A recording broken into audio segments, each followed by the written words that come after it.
नमस्कार, मैं नरेंद्र चौधरी स्वागत करता हूं आपका अपने परिवार स्टडी कैपिटल में। एंड आप सबके खुश रहने और मस्त रहने की कामना करता हूं। तो स्टूडेंट, सीयूटी स्टडी कैपिटल आपके लिए सीयूटी यूजी 2025 की जो एग्जाम होने वाली है उसके लिए पीवाईक्यू सीरीज ला रखी है, जिसका हमने पार्ट 1 और 2 कंप्लीट कर लिया है। और आज हम बात करने वाले हैं पार्ट 3 की, 2023 के जो क्वेश्चन चल रहे थे उसके बारे में। तो आप जल्दी से ज्वाइन हो जाए ताकि हम बात करें क्वेश्चन के बारे में।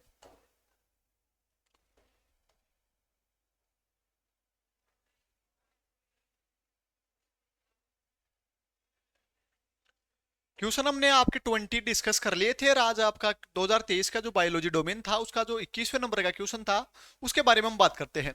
तो 21वें नंबर के क्वेश्चन में पूछा गया है which of the following crop, कि कौन सी आपके ऐसी क्रॉप फसल है जो क्या है कि रेजिस्टेंस यानी कि प्रतिरोधी है किसके अगेंस्ट में, जो आपका येलो मोजेक वायरस होता है उसके अगेंस्ट में कौन सी फसल आपकी प्रतिरोधी है।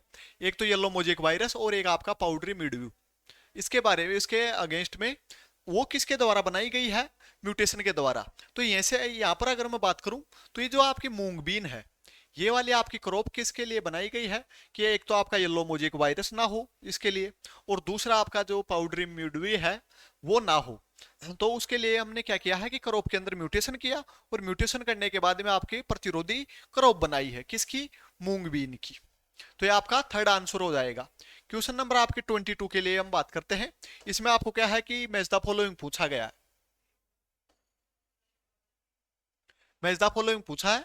मैच द फॉलोइंग की अगर मैं बात करूं यहाँ पर, तो एक साइड आपका लिस्ट फर्स्ट और लिस्ट सेकंड दी गई है, जिसमें आपको पूछा गया है कि स्टेराइल प्लांट पार्ट क्या है।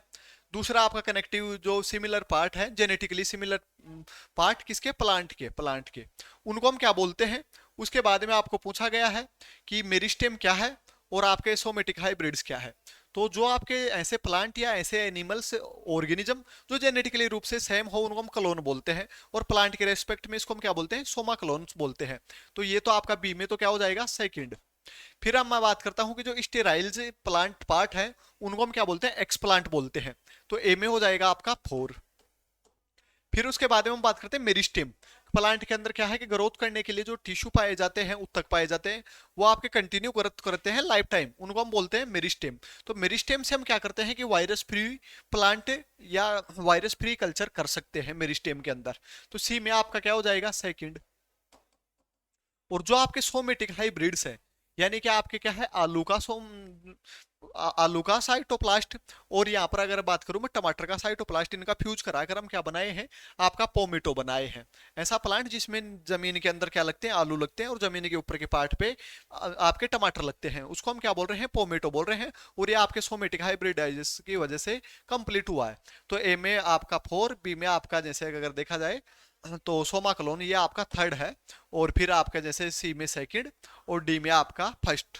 तो डी में फर्स्ट, इसी से सी में सेकंड, बी में थर्ड और ए में फोर। फोर आंसर हो जाएगा। क्वेश्चन नंबर 23 के लिए बढ़ते हैं आगे।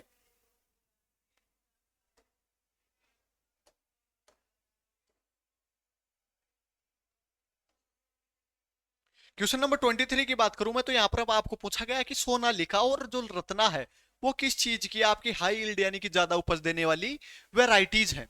तो आपका सोनालिका हो गया, कल्याण सोना हो गई, ये गेहूं की क्या थी, फसलें थी, किसमें थी। ओ ये क्या है कि इनकी प्रोडक्शन कैपेसिटी ज्यादा थी। डिफरेंट प्रकार के जो भी इनमें हाइब्रिडाइजेशन करके एक तरीके से हाइब्रिड क्रॉप बनाई गई थी। और जो आपकी जया और रत्ना है ये आपकी चावल की थी। तो सोनालिका तो किसकी हो गई, गेहूं की हो गई, और जो रत्ना है वो किसकी हो गई, चावल की। तो वीट एंड राइज ये आपका फर्स्ट आंसर ही करेक्ट हो जाएगा इसमें। और आपको दे रखे हैं, ये उल्टा कर दिया इन्होंने, मेज की कोई है नहीं इनमें से और मिलेट की भी कोई है नहीं इनमें से। अब हम बात करते हैं आगे क्वेश्चन नंबर आपके 24 के बारे में।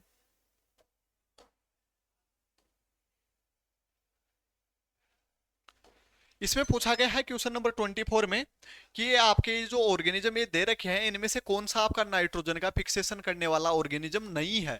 तो यहाँ पर आपको मैं अगर बात करूं तो जो एजोबैक्टर है, ओसिटोलेरिया है, नोस्टोक है, ये तीनों की तीनों नाइट्रोजन फाइंग आपके बैक्टीरिया हैं। जबकि जो आपका एसिटोल बैक्टर है ये आपका क्या है कि एसिटिक एसिड का निर्माण करता है, ये आपका नाइट्रोजन फिक्सेशन बैक्टीरिया नहीं है। फिर हम बात करते हैं नेक्स्ट क्वेश्चन नंबर आपका 25।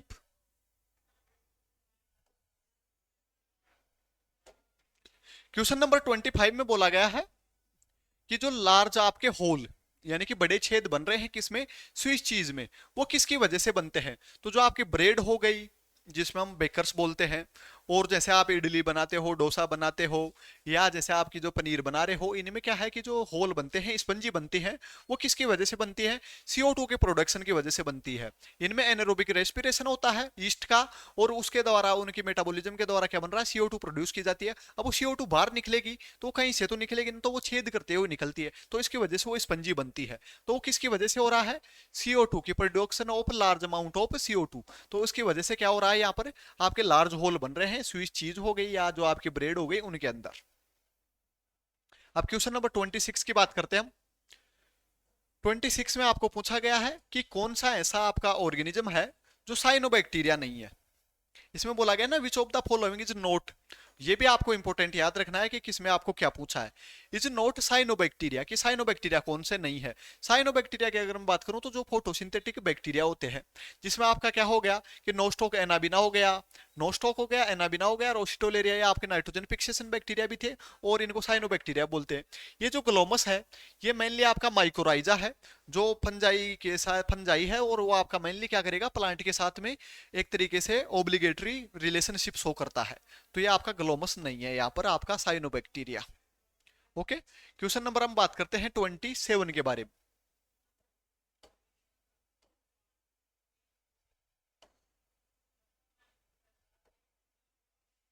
अब हम बात कर रहे हैं मेनली कि निम्नलिखित में से कौन सा एक साइनोबैक्टीरिया नहीं है, ये वाला हो ही गया है आपका क्वेश्चन नंबर 27। क्वेश्चन नंबर 27 में पूछा गया है कि जो आपका एगारोज है जेल, जो मैट्रिक्स हम बनाते हैं किसमें, जो एगारोज जेल इलेक्ट्रोफोरेसिस है उसके अंदर, तो वो कहां से ऑब्टेन किया जाता है, एगारोज।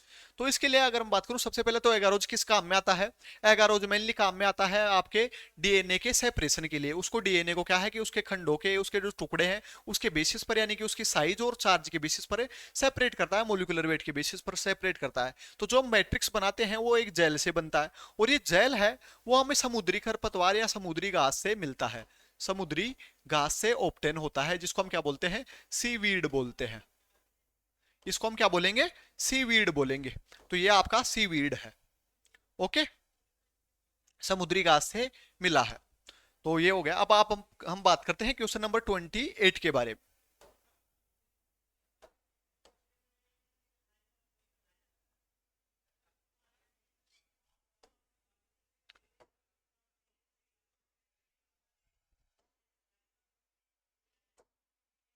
क्वेश्चन नंबर 28 की बात की गई है यहाँ पर कि जो फर्स्ट आपका क्या बनाया गया है, आर्टिफिशियल रिकॉम्बिनेंट डीएनए, वो किसके प्लाज्मिड से बनाया गया था। तो जो हम आपकी बायोटेक्नोलॉजी पढ़े थे उस टाइम में हमने बात की थी कि जो पहला आपका क्या है कि प्लाज्मिड है, या जो रिकॉम्बिनेंट डीएनए, रिकॉम्बिनेंट डीएनए किसको बोल रहे हैं कि प्लाज्मिड के अंदर हम कोई भी हमारे जेनेटिक मटेरियल या डीएनए का टुकड़ा इंसर्ट करा देते हैं या जीन का पार्ट इंसर्ट करा देते हैं, तो वो आपका क्या बन जाता है, रिकॉम्बिनेंट डीएनए बन जाता है। और वो सबसे पहले किसमें किया गया था, साल्मोनेला टाइफीमूरियम से किया गया था। तो ये आपका साल्मोनेला टाइफीमूरियम फोर्थ आंसर हो जाएगा इसका करेक्ट। अब हम बात करते हैं क्वेश्चन नंबर 29 के बारे में।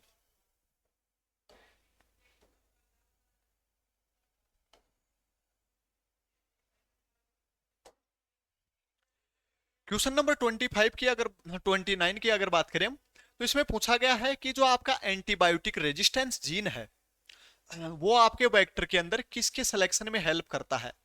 तो जो एंटीबायोटिक रेजिस्टेंस जीन है वो हमें ये चीज बताता है कि जो सेल है वो कन्वर्ट हुई है या नहीं हुई है, सेल का ट्रांसफॉर्मेशन हुआ है या नहीं हुआ है। तो ट्रांसफॉर्म्ड सेल के बारे में बताता है ये रेजिस्टेंस जीन है वो। तो ये आपका सेकंड आंसर हो जाएगा, ट्रांसफॉर्म्ड सेल। ओके, अब हम बात करते हैं मेनली आपके क्वेश्चन नंबर 30 के बारे में।